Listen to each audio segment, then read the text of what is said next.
नमस्कार, एस न्यूजमध्ये आपले स्वागत। सविस्तर बातम्या पाहण्यापूर्वी पाहूयात ठळक घडामोडी। 6 जुलैपर्यंत शिक्षकांच्या मागण्या मान्य करा, अन्यथा 7 जुलैला आपणही शिक्षकांसोबत आंदोलनात सहभागी होऊ। अंशतः अनुदानित शिक्षकांच्या मागण्यांसंदर्भात आमदार रोहित पवार यांचा सरकारला इशारा। व्हिसाची मुदत संपल्यानंतर तब्बल 1.5 वर्ष भारतात राहणाऱ्या कांगो देशातील व्यक्तीला मायदेशी पाठवलं, कोल्हापूर पोलिसांची कारवाई। कोल्हापूर जिल्ह्यात पावसाचा जोर कायम, नद्यांच्या पाणी पातळीत वाढ होऊन 20 बंधारे गेले पाण्याखाली। डॉक्टर सर्वपल्ली राधाकृष्णन विद्या मंदिरमधील विद्यार्थ्यांना स्कूल बॅग आणि वह्यांचं वाटप, आमदार सतेज पाटील यांची कार्यक्रमाला प्रमुख उपस्थिती। आणि पोटच्या मुलीच झाल्या बापाच्या वासनेच्या शिकार, गांधीनगर पोलीस ठाण्याच्या हद्दीतील जनावरांनाही लाजवणारी घटना।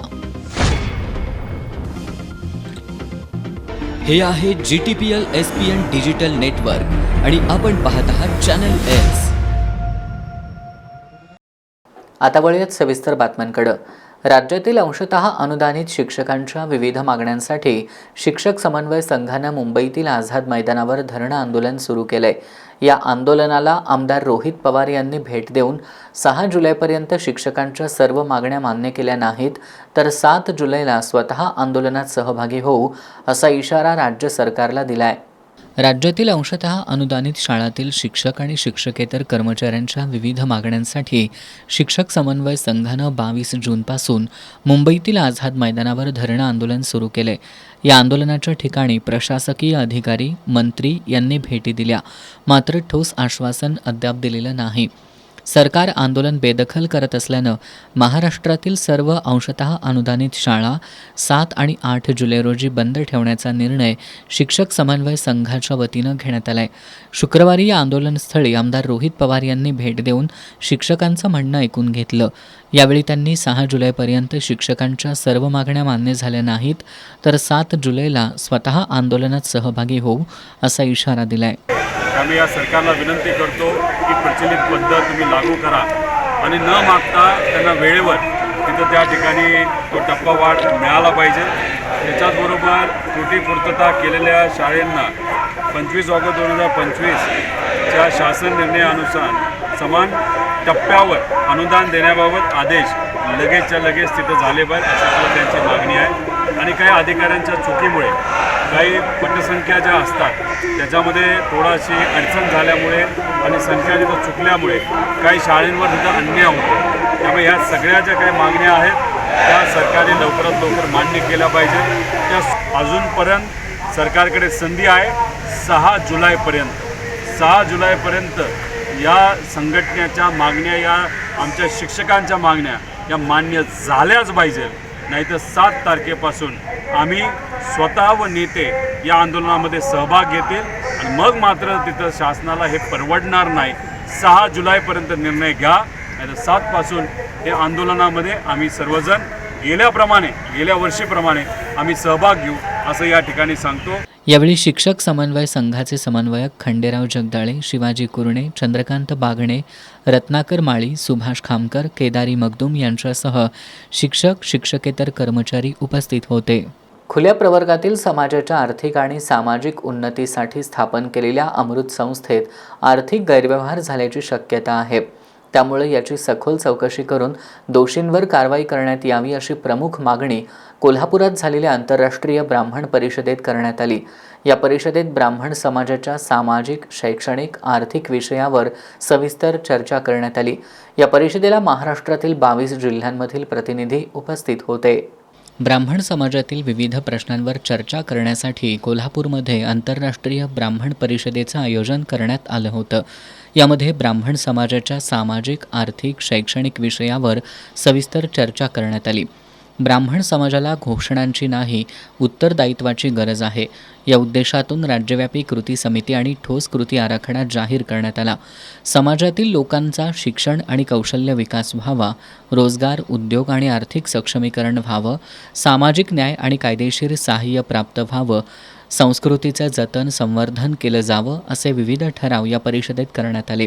या सर्वांचा पाठपुरावा सरकारकडे करण्यासाठी राज्यस्तरीय कृती समितीची स्थापना करण्यात आली.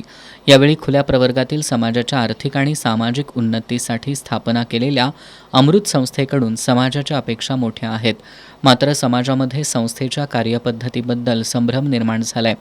यामध्ये आर्थिक गैरव्यवहार झाल्याची शंका उपस्थित करत याची सखोल चौकशी करण्यात यावी आणि दोषींवर कारवाई करण्यात यावी अशी मागणी आंतरराष्ट्रीय ब्राह्मण परिषदेचे पदाधिकारी तथा राष्ट्रवादी काँग्रेस शरदचंद्र पवार पक्षाचे प्रदेश प्रवक्ते मकरंद कुलकर्णी यांनी केली. शैक्षणिक आणि आर्थिक ठरावाच्या अनुषंगानं अमृत ही महाराष्ट्र शासनाची खुल्या प्रवर्गातील संस्था आहे. त्या संस्थेचा उहापोह करण्यात आला. त्या संस्थेमध्ये बराच अनियमितता दिसून येते. त्या संस्थेचे जे अधिकारी आहेत त्यांना एकाधिकारशाहीप्रमाणे काम करतात असं निदर्शनास आलेलं आहे. त्यानुसार त्यांच्याकडे 10 कोटीचा खर्चाचा अधिकार करण्यात आलेला आहे असं आम्हाला माहिती मिळाली. त्याचे पेपर आमच्याकडे आहेत शासनाकडचे आणि तो अधिकारच बेकायदेशीर आहे. त्यासाठी त्यांनी त्या विभागाचे म्हणजे ओबीसी डिपार्टमेंटची मिनिस्टरची मुख्यमंत्री कार्यालय या कुणाचीच मान्यता घेण्यात आलेली नाही. त्या कार्यालय अमृत संस्थेमार्फत ज्या योजना चालवल्या जातात त्या योजनेची शासकीय मान्यता घेण्यात आलेली नाही. खरेदी धोरण, ट्रॅव्हलिंग धोरण या सगळ्याच्या धोरणामध्ये, नोकर भरती धोरण ह्या धोरणामध्ये सगळ्यात विसंगती आहे आणि त्यामुळं 55 कोटी परत गेले. संस्थेचे पैसे परत जात आहेत. या सर्वाचं उत्तरदायित्व म्हणून अमृत संस्थेच्या सर्व अधिकाऱ्यांचं चौकशी व्हावी आणि त्यांचं निलंबित होऊन त्यांच्यावरती आर्थिक गैरव्यवहार झाला असेल अशी आम्हाला शंका आहे.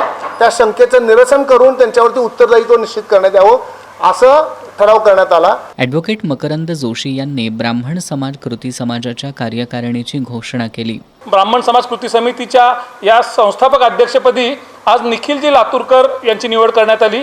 तसेच या संस्थेच्या या कृती समितीच्या अध्यक्षपदी मकरंदजी कुलकर्णी यांची निवड करण्यात आली आणि याचबरोबर 3 कार्याध्यक्षपदी म्हणजे सुरेशजी मुळे, ॲडव्होकेट मंदार जोशी आणि मिलिंदजी समगावकर यांची कार्याध्यक्षपदी निवड करण्यात आली. यांच्याकडे जबाबदारी अशी देण्यात आली आहे की विभागवार प्रत्येक ठिकाणी समाजाचे प्रश्न जाणून घेऊन या ठिकाणी प्रत्येक ठिकाणी जाऊन सरकार दरबारी, मग ते शासन स्तरावर असतील किंवा वैयक्तिक स्तरावर असतील, सर्व ठिकाणी जाऊन ब्राह्मण समाजाचे सर्व ठिकाणचे प्रश्न या ठिकाणी सोडवण्यात यावे. यासह परशुराम आर्थिक विकास महामंडळ पूर्ण कार्यक्षमतेनं कार्यान्वित करण्यात यावं. शिक्षण, रोजगार, उद्योगासाठी विशेष कृती आराखडा जाहीर करावा. ब्राह्मण समाजाच्या संवादासाठी राज्यस्तरीय समन्वय यंत्रणा स्थापन करावी अशा विविध मागण्या यावेळी करण्यात आल्या. यावेळी डॉक्टर मिलिंद संपगावकर, सुरेश मुळे, अजित देशपांडे, प्रदीप आष्टेकर, निखिल लातूरकर आदी उपस्थित होते. कोल्हापुरातील राजेंद्र नगरातील डॉक्टर सर्वपल्ली राधाकृष्णन विद्या मंदिरमधील विद्यार्थ्यांना आमदार सतेज पाटील आणि माजी आमदार ऋतुराज पाटील यांच्या वाढदिवसानिमित्त वह्या आणि स्कूल बॅगचं वाटप करण्यात आलं. यावेळी आमदार सतेज पाटील यांनी शाळेला लागलेल्या गळतीची पाहणी करून लवकरच यासाठी निधी उपलब्ध करून देऊ असं आश्वासन दिलं. आमदार सतेज पाटील आणि माजी आमदार ऋतुराज पाटील यांचा वाढदिवस विविध उपक्रमांनी साजरा करण्यात येतो. आमदार सतेज पाटील हे वाढदिवसानिमित्त वह्यांच्या स्वरूपात शुभेच्छा स्वीकारतात. संकलित केलेल्या वह्यांचं वाटप सध्या सुरू असून आज राजेंद्र नगरातील डॉक्टर सर्वपल्ली राधाकृष्णन विद्या मंदिरमधील 1ली ते 7वीच्या विद्यार्थ्यांना आमदार सतेज पाटील यांच्या हस्ते वह्यांचं वाटप करण्यात आलं. एकूण 12,000हून अधिक वह्यांचं यावेळी वाटप करण्यात आलं. तसंच माजी आमदार ऋतुराज पाटील यांच्या वाढदिवसानिमित्त 2100 विद्यार्थ्यांना शालेय बॅग भेट देण्यात आल्या. शालेय साहित्य मिळताच सर्व विद्यार्थ्यांचे चेहरे आनंदाने फुलून गेले. या प्रसंगी आमदार सतेज पाटील यांनी शाळेची पाहणी केली. शाळेच्या छताला लागलेली गळती पाहून लवकरच यासाठी निधी उपलब्ध करून देऊ असं आश्वासन त्यांनी दिलं. नगरसेवक मुस्ताक मलबारी यांच्या पुढाकारातून हा कार्यक्रम घेण्यात आला. यावेळी मुख्याध्यापक उत्तम गुरव, नगरसेविका शुभांगी पाटील, विशाल गवळी, संतोष जरग, मोहसिन मुल्ला, शशिकांत पाटील, राजवैभव कांबळे, प्रशांत डवरी, मयूर पाटील, आशिष पाटील, समाधान बनसोडे, सुखदेव बुद्धाळकर, प्रवीण बनसोडे, नागेश शिंदे, हनुमंत शिंदे, आतिश मछले, समाधान चंदन शिवे, शिवाजी भोसले, निलेश बनसोडे, शिवराम बुद्धाळकर, पंकज आठवले, शिवाजी गायकवाड, रमेश सुरवसे, शिवाजी सकट, दयानंद गालफाडे, अजम शेख, दिलदार मुल्ला, जमीर शेख, रफिक शेख आदी उपस्थित होते. व्हिसाची मुदत संपल्यानंतर तब्बल 1.5 वर्ष भारतात बेकायदेशीर वास्तव्यास असलेल्या कांगोच्या नागरिकाला कोल्हापूर पोलिसांनी शोधून काढत आवश्यक कायदेशीर प्रक्रिया पूर्ण करून देशातून हद्दपार केले. परदेशी नागरिकांच्या पडताळणीत कोल्हापूर पोलिसांनीही महत्त्वपूर्ण कारवाई केली. कांगोचा देशाचा नागरिक अडेलिन कातशोको शिबामफुमू नावाचा व्यक्ती हातकणंगले तालुक्यातील एका शिक्षण संस्थेत आल्याची माहिती संबंधित संस्थेनं परदेशी नागरिक नोंदणी शाखेसह हातकणंगले पोलिसांना दिली होती.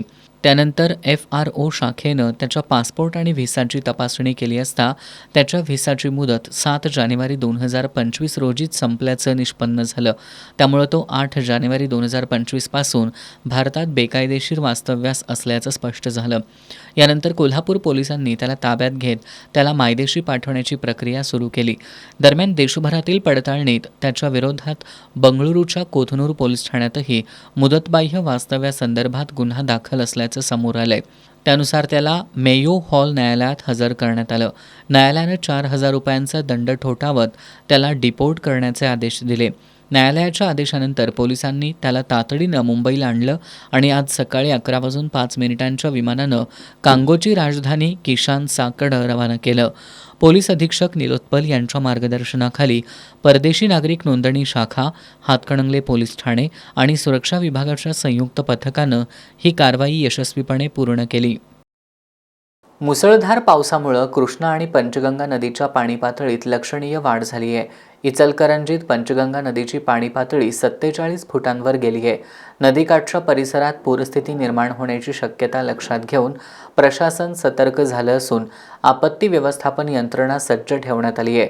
दोन्ही नद्यांवरील सुमारे 20 ते 25 बंधारे पाण्याखाली गेले असून नागरिकांना सतर्कतेचा इशारा देण्यात आलाय. पावसाचा जोर कायम राहिल्यास महाराष्ट्र आणि कर्नाटकला जोडणारा काही महत्त्वाचे पूल वाहतुकीसाठी बंद होण्याची शक्यता आहे. गेल्या काही दिवसांपासून सुरू असलेल्या मुसळधार पावसामुळे कृष्णा आणि पंचगंगा नदीच्या पाणी पातळीत सातत्यानं वाढ होतीये. इचलकरंजीत पंचगंगा नदीची पाणी पातळी 47 फुटांवर गेली आहे. नदीपात्रात मोठ्या प्रमाणावर पाण्याची आवक सुरू असल्यानं दोन्ही नद्यांवरील सुमारे 20 ते 25 बंधारे पूर्णपणे पाण्याखाली गेलेत. यामुळे नदीकाठच्या गावांमध्ये सतर्कतेचं वातावरण निर्माण झालंय. इचलकरंजीसह शिरोळ तालुक्यातील आणि सीमा भागातील अनेक गावांचा संपर्क धोक्यात येण्याची शक्यता निर्माण झाली आहे. पावसाचा जोर असाच कायम राहिला तर महाराष्ट्र आणि कर्नाटकला जोडणाऱ्या महत्त्वाच्या रस्त्यांवरील पूल पाण्याखाली जाण्याची शक्यता आहे. दरम्यान संभाव्य आपत्तीचा सामना करण्यासाठी जिल्हा प्रशासन, पोलीस यंत्रणा आणि आपत्ती व्यवस्थापन पथकं पूर्णपणे सज्ज आहेत. नदीकाठच्या गावांमध्ये सतत पाहणी केली जात असून परिस्थितीवर बारकाईनं लक्ष ठेवलं जाते. नागरिकांनी विनाकारण नदीपात्रात किंवा बंधाऱ्यांवर जाणं टाळावं आणि प्रशासनानं दिलेल्या सूचनांचं पालन करावं असं आवाहन प्रशासनाकडून करण्यात आलंय. अतिवृष्टीमुळं शेतकऱ्यांमधूनही चिंता व्यक्त केली जाते. नदीकाठच्या शेतीमध्ये पाणी शिरण्याची शक्यता वाढली असून पिकांचं नुकसान होण्याची भीती आहे. पुढील काही दिवस हवामानाचा अंदाज लक्षात घेता प्रशासनाकडून परिस्थितीवर सतत लक्ष ठेवलं जात असून आवश्यक ती खबरदारी घेतली जाते. अभियांत्रिकी पदविका अभ्यासक्रमांच्या प्रवेशासाठी अर्ज करण्याकरता 6 जुलैपर्यंत मुदतवाढ देण्यात आली आहे. जिल्ह्यात 1 शासकीय, 1 अनुदानित तर 19 खाजगी तंत्रनिकेतन आहेत.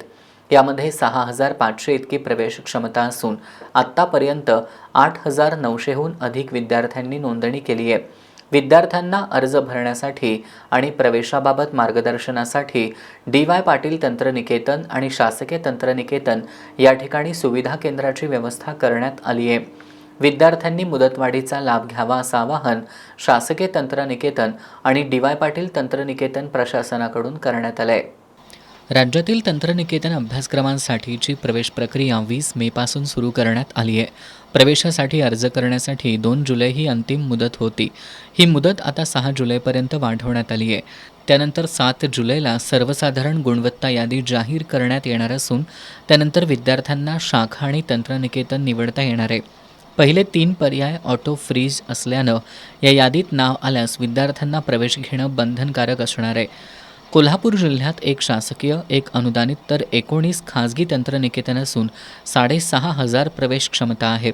आत्तापर्यंत 8,900हून अधिक विद्यार्थ्यांनी नोंदणी केली आहे.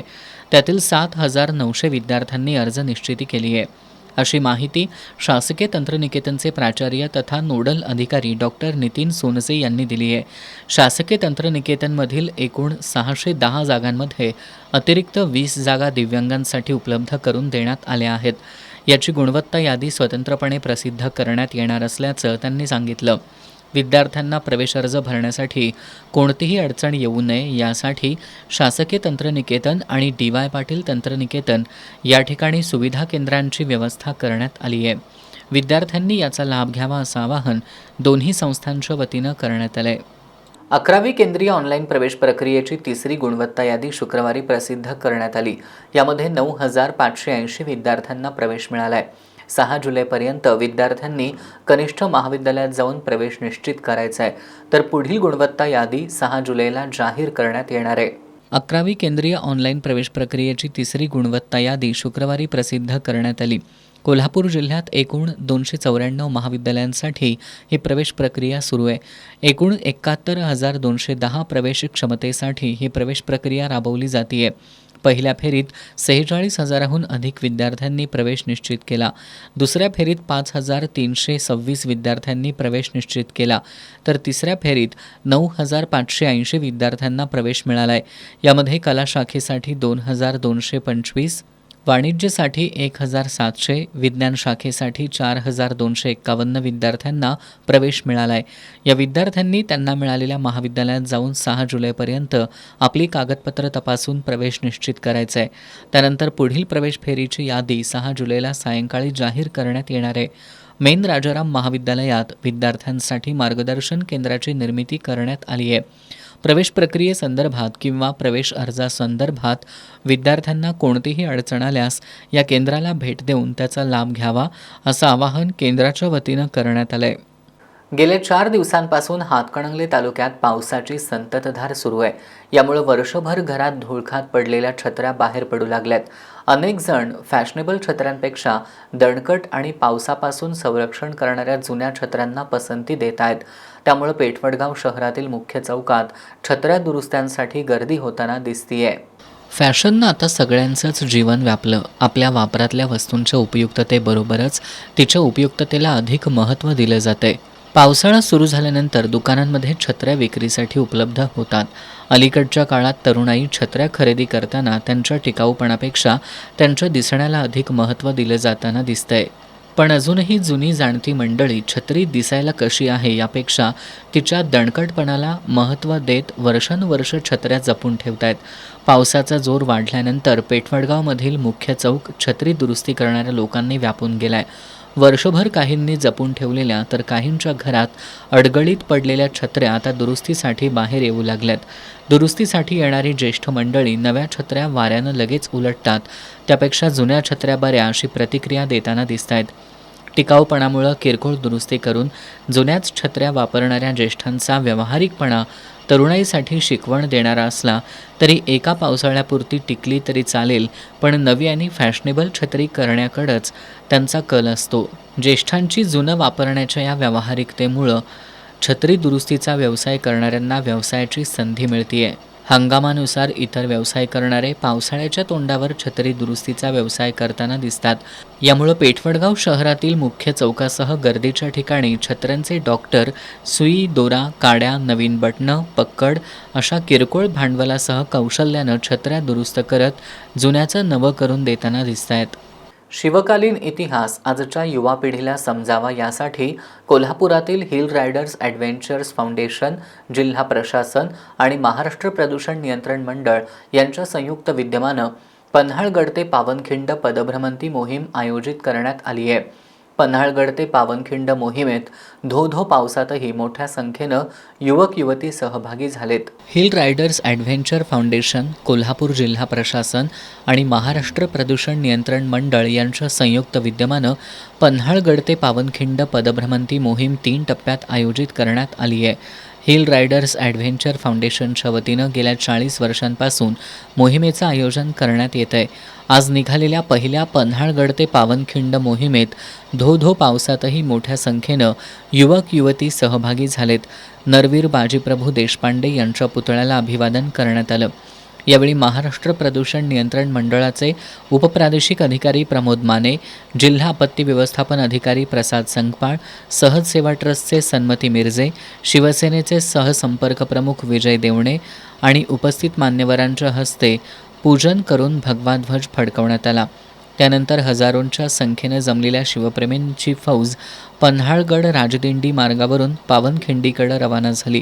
आजच्या तरुण पिढीला इतिहासाची ओळख व्हावी, गडकोट किल्ल्यांची माहिती मिळावी म्हणून कोल्हापूरच्या हिल रायडर्सच्या वतीनं अशा मोहिमांचं आयोजन करण्यात येत असल्याचं हिल रायडर्स ॲडव्हेंचर फाउंडेशनचे अध्यक्ष प्रमोद पाटील यांनी सांगितलं. पदभ्रमंतीचा संपूर्ण मार्ग जय भवानी जय शिवाजी या जयघोषानं दुमदुमून गेला होता. यावर्षीची पन्हाळा ते पावनखिंड दुसरी मोहीम 18 आणि 19 जुलै तर तिसरी मोहीम 1 आणि 2 ऑगस्टला निघणार आहे. पहिल्या मोहिमेच्या शुभारंभावेळी पर्यावरण अभ्यासक उदय गायकवाड, पन्हाळ्याचे नगरसेवक आसिफ मोकाशी, दादा नायकवडी, गिर्यारोहक विनोद कांबोज यांच्यासह शिवप्रेमी उपस्थित होते. पुढील वर्षी शिरोळमध्ये कन्यागत महापर्वकाळ होणार आहे. या पार्श्वभूमीवर शिरोळ नगरपालिकेत पदाधिकारी आणि अधिकाऱ्यांची बैठक झाली. महापर्वकाळ उत्सवाला येणाऱ्या भाविकांची चांगली सोय व्हावी यासाठी द्यावयाच्या सेवा सुविधांचे नियोजनबद्ध प्रस्ताव तयार करून ते 15 ऑगस्टपर्यंत शासनाकडे द्यावेत अशा सूचना या बैठकीत उपनगराध्यक्ष पृथ्वीराज यादव यांनी अधिकाऱ्यांना दिल्यात. शिरोळ तालुक्यातील श्री क्षेत्र नृसिंहवाडीसह अन्य गावांमध्ये कन्यागत महापर्वकाळाचं अनन्यसाधारण महत्त्व आहे. पुढील वर्षी शिरोळमध्ये कन्यागत महापर्वकाळ सोहळा होणार आहे.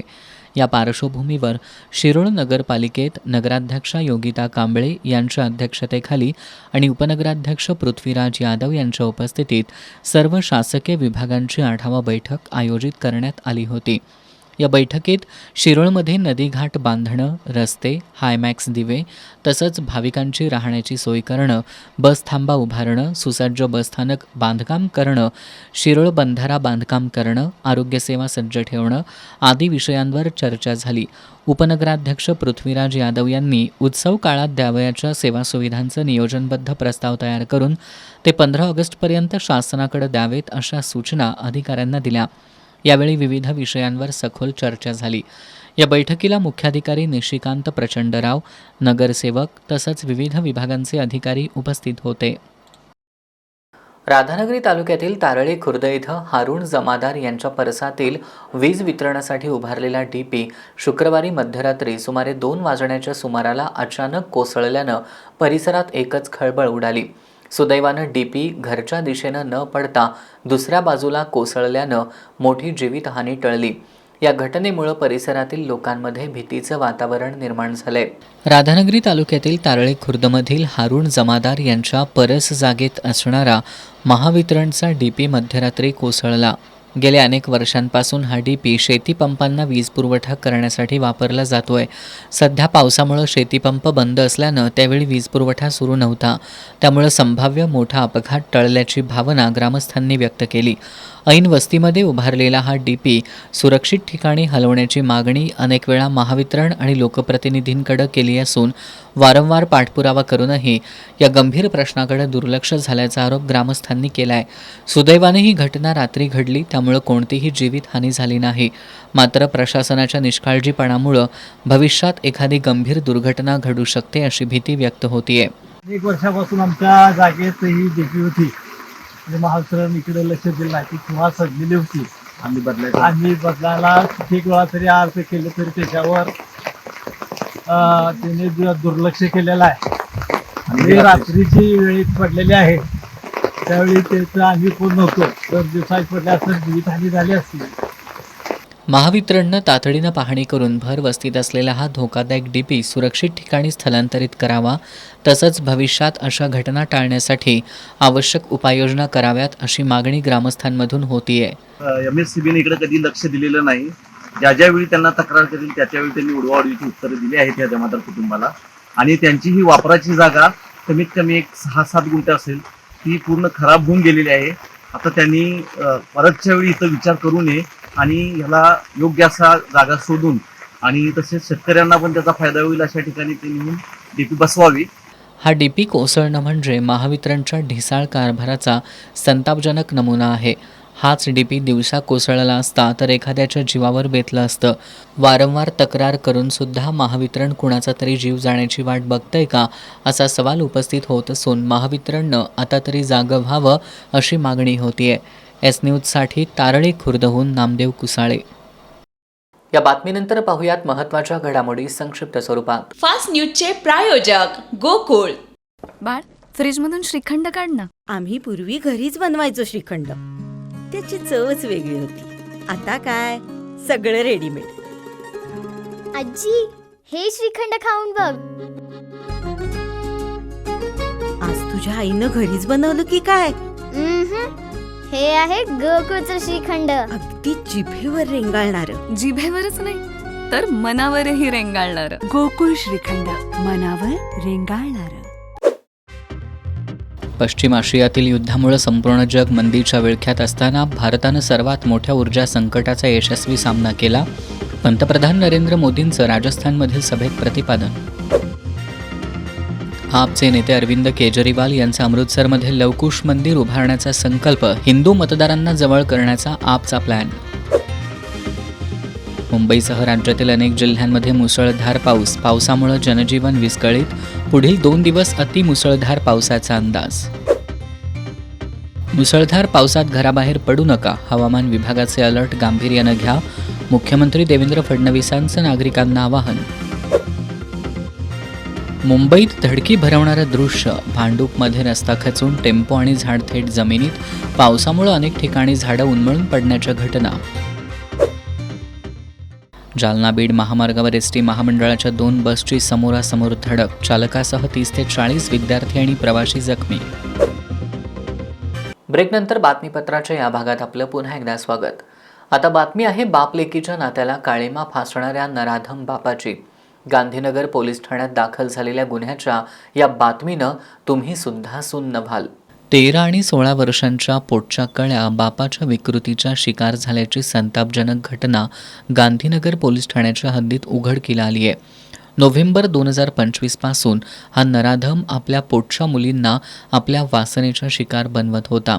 आपल्या पशुला सुद्धा लाजवेल अशा कृत्याची कुठं वाच्यता केल्यास जिवे मारू अशी धमकी देत तो मुलींना शिवीगाळ आणि मारहाण करत होता. या नराधमाच्या बायकोला हा प्रकार समजल्यानंतर तिनं गांधीनगर पोलीस ठाण्यात तक्रार दाखल केली आहे. या तक्रारीवरून पोलिसांनी तात्काळ नराधम बापाला अटक करून त्याच्याविरोधात पोक्सो अंतर्गत गुन्हा दाखल केलाय. सहाय्यक पोलीस निरीक्षक अतुल कदम आणि पोलीस हवालदार मीनाक्षी शिंदे या प्रकरणी अधिक तपास करतायत. इचलकरंजी शहरातील गावभाग पोलीस ठाणे ते महासत्ता चौक या मार्गावरील रस्त्याच्या कामादरम्यान आज मोठी दुर्घटना टळली. खडी टाकणाऱ्या डंपर चालकाच्या निष्काळजीपणामुळं विद्युत खांबावरील मुख्य वाहिनी तुटून थेट एका घरावर कोसळली. मात्र नागरिकांच्या सतर्कतेमुळं महावितरणला तातडीनं याबाबत माहिती देण्यात आली.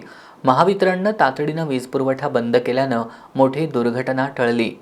इचलकरंजी शहरातील गावभाग पोलीस ठाणे ते महासत्ता चौक या मार्गावर सध्या रस्त्याचं काम सुरू आहे. आज या रस्त्याच्या कामासाठी डंपरमधून खडी टाकण्याचं काम सुरू होतं. खडी खाली टाकल्यानंतर डंपरचा हौदा खाली न घेता चालकानं वाहन पुढं नेल्यामुळं विद्युत खांबावरील मुख्य वाहिनी तुटून थेट एका घरावर कोसळली. या प्रकारामुळं परिसरातील लोक भयभीत झाली. काही स्थानिक नागरिकांनी प्रसंगावधान राखत तात्काळ महावितरणच्या अधिकाऱ्यांशी संपर्क साधत याची माहिती दिली. माहिती मिळताच महावितरणचे कर्मचारी घटनास्थळी दाखल झाले. त्यांनी त्वरित संबंधित भागाचा वीजपुरवठा खंडित करून तुटलेली वाहिनी सुरक्षितपणे बाजूला करत दुरुस्तीचं काम हाती घेतलं. महावितरणच्या तत्परतेमुळे जीवितहानी टळली. दरम्यान रस्त्याच्या कामादरम्यान विशेषतः उंच हौदा असलेली वाहनं वापरताना चालकांनी आवश्यक ती खबरदारी घ्यावी. तसंच कामाच्या ठिकाणी संबंधित यंत्रणा आणि कंत्राटदारांनी सुरक्षात्मक उपाययोजना अधिक प्रभावीपणे राबवाव्यात अशी अपेक्षा स्थानिक नागरिकांनी व्यक्त केली. शिरोळ आणि हातकणंगले तालुक्यातील माध्यमिक आणि उच्च माध्यमिक शाळांच्या मुख्याध्यापकांची सहविचार सभा नुकतीच इचलकरंजीमध्ये पार पडली. उपशिक्षण अधिकारी अजय पाटील आणि RG चौगुले यांनी या सभेत शैक्षणिक वर्षाच्या नियोजनासह विविध प्रशासकीय आणि शैक्षणिक विषयांवर सविस्तर मार्गदर्शन केलं. जिल्हा परिषदेच्या माध्यमिक शिक्षण विभागामार्फत चालू शैक्षणिक वर्षाचं नियोजन आणि विविध शैक्षणिक उपक्रमांच्या प्रभावी अंमलबजावणी कराव्यात अशी सूचना माध्यमिक शिक्षणाधिकारी सुवर्णा सावंत यांनी दिल्या होत्या. यानुसार शिरोळ आणि हातकणंगले तालुक्यामधील माध्यमिक आणि उच्च माध्यमिक शाळांच्या मुख्याध्यापकांची सहविचार सभा नुकतीच इचलकरंजीत पार पडली. या सभेत उपशिक्षणाधिकारी अजय पाटील आणि RG चौगुले यांनी चालू शैक्षणिक वर्षाच्या नियोजनासह विविध प्रशासकीय आणि शैक्षणिक विषयांवर सविस्तर मार्गदर्शन केलं. HPV लसीकरण, वार्षिक तपासणी, आनंददायी शनिवार उपक्रम, राष्ट्रीय शिक्षक पुरस्कार, PM पोषण आहार योजना, VSK पोर्टल नोंदणी, विद्यार्थी सुरक्षा, स्काउट गाईड, संच मान्यता, अपार ID, इयत्ता 10वी आणि 12वी प्रवेश प्रक्रिया, परीक्षा केंद्र नियोजन, विद्यार्थ्यांचं नाव, जात आणि जन्मतारीख दुरुस्ती, नशामुक्त कोल्हापूर अभियान, सेल्फ फायनान्स आणि बोर्ड संलग्नता नूतनीकरण याबाबत सविस्तर आढावा घेण्यात आला. याचबरोबर शासनाच्या विविध योजना प्रभावीपणे राबवणं, शैक्षणिक गुणवत्ता वृद्धी, विद्यार्थ्यांची सुरक्षा आणि सर्व ऑनलाईन कामकाज वेळेत पूर्ण करण्याच्या सूचना देण्यात आल्या. या सहविचार सभेला दोन्ही तालुक्यातील माध्यमिक आणि उच्च माध्यमिक शाळांचे मुख्याध्यापक उपस्थित होते. पन्हाळा, करवीर आणि गगनबावडा तालुक्यात गेल्या 8 दिवसांपासून पावसाचा जोर वाढल्यानं भात लागणीच्या कामाला वेग आलाय. चिखलणीसाठी पारंपरिक बैलजोडीबरोबर रोटावेटरचा वापर केला जात असून रोप लागणीसाठी शेतशिवारं फुलून गेली आहेत. 15 ते 20 दिवस पाऊस लांबणीवर गेल्यानं रोप लागण सुद्धा लांबणीवर गेली होती. गेली 8 दिवस परिसरात पावसानं दमदार हजेरी लावल्यानं करवीर, गगनबावडा आणि पन्हाळा तालुक्यात रोप लागणीच्या कामांना गती आली आहे. पाळीव बैलजोड्यांचं प्रमाण कमी असल्यानं बहुतांश शेतकऱ्यांनी रोप लागणीच्या चिखलासाठी रोटावेटर ट्रॅक्टर भाड्यानं घेऊन रोप लागण करण्याचं नियोजन केलंय. ट्रॅक्टरमुळं चिखल लवकर होत असल्यानं रोप लागण वेळेत पूर्ण होतीये. रोप लागणसाठी मजुरांचा तुटवडा जाणवत असल्यानं शेतकऱ्यांकडून एकमेकांच्या पैरा पद्धतीनं रोप लागण शेती केली जातीये. यामुळं शिवारं फुलून गेली आहेत. कोल्हापुरातील राजारामपुरीतील 5व्या गल्लीत मुसळधार पावसामुळं एक धोकादायक स्थितीत असलेलं झाड कोसळलं. हे झाड दुचाकीवर पडल्यानं दुचाकीचं मोठं नुकसान झालंय. यामध्ये सुदैवानं कुणालाही दुखापत झालेली नाही. स्थानिकांनी या धोकादायक झाडाबद्दल वारंवार तक्रार करूनही महानगरपालिकेनं दुर्लक्ष केल्याचा आरोप केलाय. कोल्हापूर जिल्ह्यासह शहरात गेल्या 4 दिवसांपासून मुसळधार पाऊस सुरू आहे. मुसळधार पावसामुळे जनजीवन विस्कळीत झाले. गेल्या 2 दिवसांमध्ये धोकादायक स्थितीत असलेली झाडं उन्मळून पडल्याच्या घटनांमध्ये वाढ झाली आहे. आज पावसादरम्यान राजारामपुरीतील 5व्या गल्लीत असलेले एक मोठं झाड अचानक रस्त्यावर कोसळलं. झाड कोसळताच परिसरात एकच धावपळ उडाली. रस्त्याच्या कडेला उभी असलेली दुचाकी झाडाखाली दबली गेल्यानं दुचाकीचं मोठं नुकसान झालं. स्थानिक नागरिकांच्या म्हणण्यानुसार हे झाड धोकादायक असल्याची माहिती आणि याबद्दलच्या तक्रारी अनेक वेळा महापालिकेच्या संबंधित विभागाकडे करण्यात आल्या होत्या. मात्र यावर कोणतीही खबरदारी घेण्यात आली नाही. अखेर आज महापालिकेच्या या निष्काळजीपणाचा फटका नागरिकांना बसला. झाड कोसळल्याची माहिती मिळताच महापालिकेचे अग्निशमन दल आणि उद्यान विभागाच्या कर्मचाऱ्यांनी घटनास्थळी दाखल होत झाड रस्त्यामधून हटवलं. निदान आता तरी धोकादायक झाडांचं सर्वेक्षण करून त्यांची छाटणी किंवा हटवण्याची कार्यवाही महानगरपालिकेनं तातडीनं करावी अशी मागणी नागरिकांमधून होतीये. अल्पवयीन मुलीला फूस लावून तिला भीती घालत जबरदस्तीनं शारीरिक संबंध ठेवल्याप्रकरणी कसबा तारळे इथल्या साहिल संतोष सायेकर या तरुणाला अटक करण्यात आली आहे. त्याला न्यायालयानं 7 जुलैपर्यंत पोलीस कोठडी सुनावली आहे. संशयित साहिल संतोष सायेकर हा पीडितेचा वारंवार पाठलाग करत होता.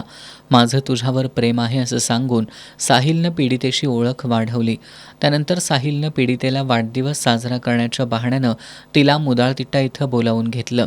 त्यानंतर साहिलनं तिला स्वतःच्या दुचाकीवरून खिंडी वरवडे इथल्या एका लॉजवर नेलं. तिथं वाढदिवस साजरा केल्यानंतर साहिलनं पीडितेशी लगट करण्याचा प्रयत्न केला. पीडितेनं साहिलला विरोध केला. त्यानंतर त्यानं आपण दोघं रिलेशनमध्ये आहोत असं सांगून तुझी बदनामी करेन अशी धमकी देत पीडितेशी जबरदस्तीनं शारीरिक संबंध ठेवले. साहिलनं याबाबत कुणाला काही सांगितल्यास तुझ्या घरच्यांना जीवे मारून टाकेन अशी धमकी पीडितेला दिल्याचं पोलिसात दिलेल्या तक्रारीत नमूद करण्यात आले. राधानगरी पोलिसांनी संशयित साहिल संतोष सायेकर याला अटक करत त्याच्याविरोधात राधानगरी पोलिसांनी कसबा तारळे इथून 21 वर्षीय आरोपी साहिल संतोष सायेकर याला अटक करत त्याच्यावर बालकांचे लैंगिक अपराधांपासून संरक्षण अधिनियमानुसार गुन्हा दाखल केलाय. न्यायालयानं आज साहिलला 7 जुलैपर्यंत पोलीस कोठडी सुनावली आहे. पोलीस उपनिरीक्षक प्रणाली पवार, युवराज पारळे यांच्यासह राधानगरी पोलीस या प्रकरणी अधिक तपास करत आहेत.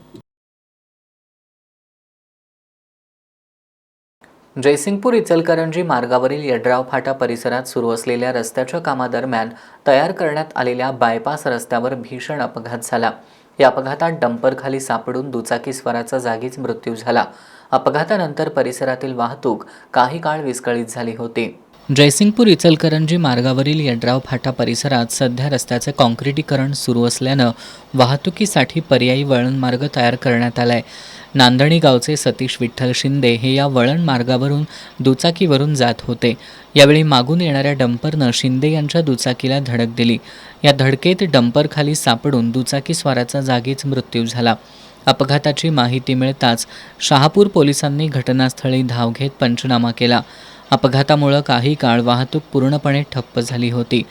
रस्त्याच्या दोन्ही बाजूंना वाहनांच्या लांबच लांब रांगा लागल्यानं नागरिकांना मोठा मनस्ताप सहन करावा लागला. या अपघातानंतर वाहतुकीचे योग्य नियोजन करावं अशी मागणी वाहन चालकांनी केली. या घटनेची नोंद शहापूर पोलीस ठाण्यात करण्यात आली आहे. शाहूवाडी तालुक्यातील म्हाळसवडी जवळील पणुंद्रे ग्रामपंचायत हद्दीतील सुकामाळाच्या धनगरवाडीवर शालेय साहित्याचं वाटप करण्यात आलंय. सेवा निलमय संस्थेमार्फत विद्यार्थ्यांना रेनकोटसह शालेय साहित्य देण्यात आलं. शालेय साहित्याबरोबर रेनकोट मिळाल्यामुळं विद्यार्थी आनंदित झाले होते. यावेळी ऐश्वर्या मुनीश्वर, सौरभ कापडी, वैभव मेढे, प्रमोद पोतदार आणि बाळा राठोड उपस्थित होते. इचलकरंजी शहरात गांजा विक्री प्रकरणी अमित कृष्णा भुईंबर आणि सिद्धाराम महादेव गुडघे या दोघांना शिवाजीनगर पोलिसांनी ताब्यात घेतले. त्यांच्याकडून 2.5 किलो गांजासह सुमारे 1.5 लाख रुपयांचा मुद्देमाल जप्त करण्यात आलाय. या दोघा संशयितांना 2 दिवसांची पोलीस कोठडी सुनावण्यात आली आहे. इचलकरंजी शहर वस्त्रनगरी असल्यानं अनेक परप्रांतीय कामासाठी इचलकरंजीत मोठ्या प्रमाणात येतात. परप्रांतीयांमध्ये व्यसनाचं प्रमाण अधिक असल्यानं शहरात राजरोसपणे अंमली पदार्थांची विक्री होतीये. आज शहरात 2 युवक गांजा विक्रीसाठी येणार असल्याची गोपनीय माहिती शिवाजीनगर पोलिसांना मिळाली होती. या माहितीच्या आधारे पोलिसांनी सापळा रचून अमित कृष्णा भुईंवर आणि सिद्धाराम महादेव गुडघे या दोघांना ताब्यात घेतलं. तपासणी दरम्यान त्यांच्याकडे 2.5 किलो गांजा आढळून आला. यावेळी पोलिसांनी दोघांना अटक करून त्यांच्याकडून 2.5 किलो गांजा, मोबाईल, गाडी यासह लाखो रुपयांचा मुद्देमाल जप्त केला. आज दोघांनाही न्यायालयात हजर केलं असता न्यायालयानं त्यांना 2 दिवसांची पोलीस कोठडी सुनावली आहे. अधिक तपास शिवाजीनगर पोलिसांकडून सुरू आहे. राधानगरी धरणाच्या पाणलोट क्षेत्रात सुरू असलेल्या मुसळधार पावसामुळे नद्या नाल्यांच्या पाणी पातळीत वाढ होऊ लागली आहे. हळदी इथला कोल्हापूर पद्धतीचा बंधारा पूर्णपणे पाण्याखाली गेला असून बंधाऱ्यावरून मोठ्या वेगानं पाणी वाहतंय. पावसाचा जोर कायम असल्यानं नदीकाठच्या नागरिकांनी आणि पर्यटकांनी नदीपात्राजवळ जाणं टाळावं असं आवाहन प्रशासनाकडून करण्यात आलंय. दरम्यान बंधारा परिसरात प्लास्टिकच्या पिशव्या, कागद, अन्नाचा कचरा आणि इतर टाकाऊ साहित्य मोठ्या प्रमाणात साचल्यानं स्वच्छतेचा गंभीर प्रश्न निर्माण झालाय. शेवटी पुन्हा एक नजर आजच्या ठळक घडामोडींवर. 6 जुलैपर्यंत शिक्षकांच्या मागण्या मान्य करा, अन्यथा 7 जुलैला आपणही शिक्षकांसोबत आंदोलनात सहभागी होऊ. अंशतः अनुदानित शिक्षकांच्या मागण्यांसंदर्भात आमदार रोहित पवार यांचा सरकारला इशारा. व्हिसाची मुदत संपल्यानंतर तब्बल 1.5 वर्ष भारतात राहणाऱ्या कांगो देशातील व्यक्तीला मायदेशी पाठवलं. कोल्हापूर पोलिसांची कारवाई. कोल्हापूर जिल्ह्यात पावसाचा जोर कायम. नद्यांच्या पाणी पातळीत वाढ होऊन 20 बंधारे गेले पाण्याखाली. डॉक्टर सर्वपल्ली राधाकृष्णन विद्या मंदिरमधील विद्यार्थ्यांना स्कूल बॅग आणि वह्यांचं वाटप. आमदार सतेज पाटील यांची कार्यक्रमाला प्रमुख उपस्थिती. आणि पोटच्या मुलीच झाल्या बापाच्या वासनेच्या शिकार. गांधीनगर पोलीस ठाण्याच्या हद्दीतील जनावरांनाही लाजवणारी घटना. बातम्यांच्या ताज्या अपडेट्ससाठी एस न्यूज कोल्हापूर हे आमचं फेसबुक पेज लाईक करा. त्याचबरोबर इंस्टाग्रामवर एस न्यूज कोल्हापूर फॉलो करा. याबरोबरच आजचं बातमीपत्र संपलं. नमस्कार.